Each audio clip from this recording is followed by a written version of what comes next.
আসসালামু আলাইকুম রহমতুল্লাহ।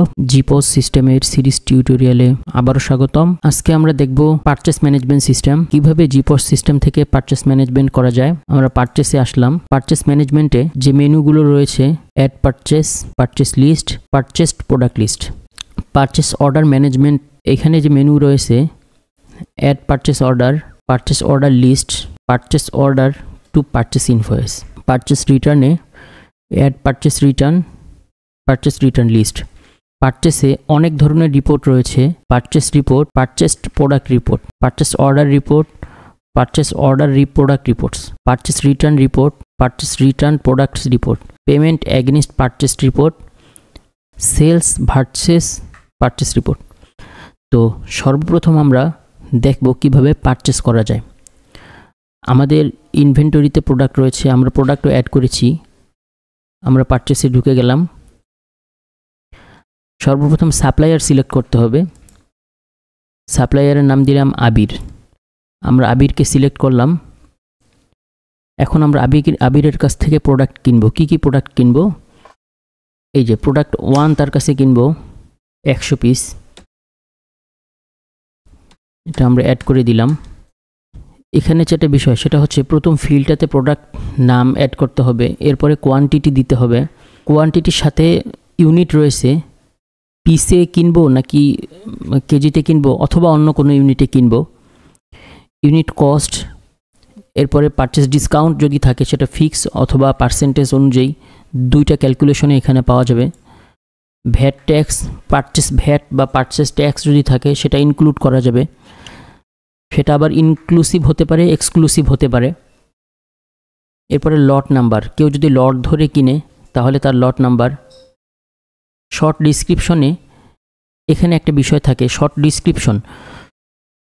ধরি কেউ এমন একটা প্রোডাক্ট কিনতেছে যেটা সিরিয়াল, সে পারচেসের সময় সিরিয়াল ম্যানেজ করবে, তখন এই শর্ট ডিসক্রিপশন থেকে সে সিরিয়াল ম্যানেজ করতে পারে। শর্ট ডিসক্রিপশনে এখানে ক্লিক করলে এই ডিসক্রিপশনটা বড় হয়ে যায়। প্রত্যেকটা প্রোডাক্ট স্ক্যান করে, বারকোড স্ক্যান করে এখানে বারকোডের কোড চলে আসবে। তারপরে কমা দিয়ে সেপারেট করে পরবর্তীটা দিতে হবে। এভাবে যত ইচ্ছা তত কোড এখানে অ্যাড করা যাবে। এটা হচ্ছে ওয়ারেন্টি ম্যানেজ করার অথবা পারচেস প্রোডাক্টের সিরিয়াল ম্যানেজ করার একটা সিস্টেম। এটা আমাদের এখানে রয়েছে। এরপরে হচ্ছে প্রফিট মার্জিন, সেলিং প্রাইস।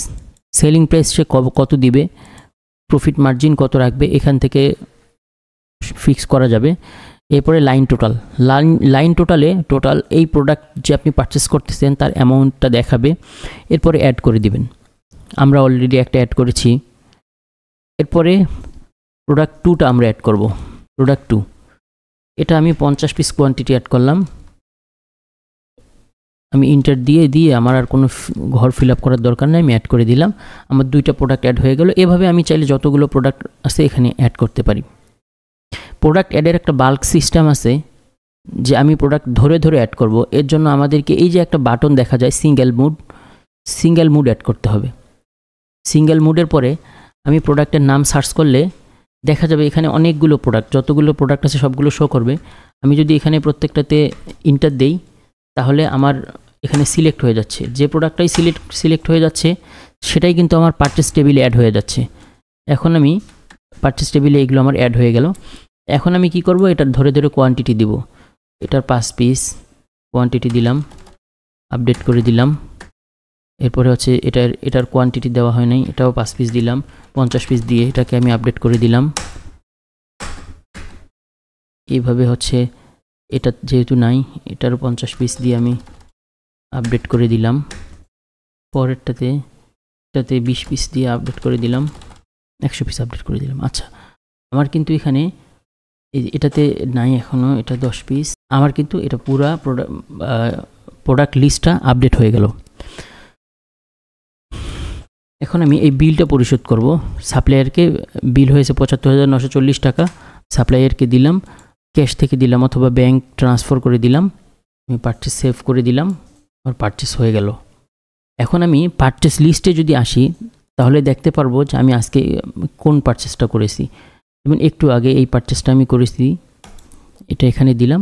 দেখাবে আমি কোনটা কোনটা পারচেস করেছি। চাইলে আমি এখান থেকে প্রিন্ট করতে পারবো। টোটাল হিস্ট্রিটা আমার এখানে শো করতেছে। এটা হলো পারচেস ম্যানেজমেন্ট সিস্টেম। এই পারচেস ম্যানেজমেন্ট সিস্টেমে মানে কোন কোন প্রোডাক্টগুলো আমার পারচেস হয়েছে তার এটা লিস্ট দেখাবে। কোন ইনভয়েসে কোনটার কতটা প্রিন্ট হয়েছে, পারচেস হয়েছে, এটা আমাকে দেখাবে এখানে। এভাবে আর কি পারচেস ম্যানেজমেন্ট সিস্টেমটা কাজ করে। তো এই হলো আমাদের পারচেস ম্যানেজমেন্ট সিস্টেমের প্রথম পার্ট। আমরা পরবর্তীতে বাকি ফাংশনগুলো নিয়ে আলোচনা করব। সবাইকে ধন্যবাদ।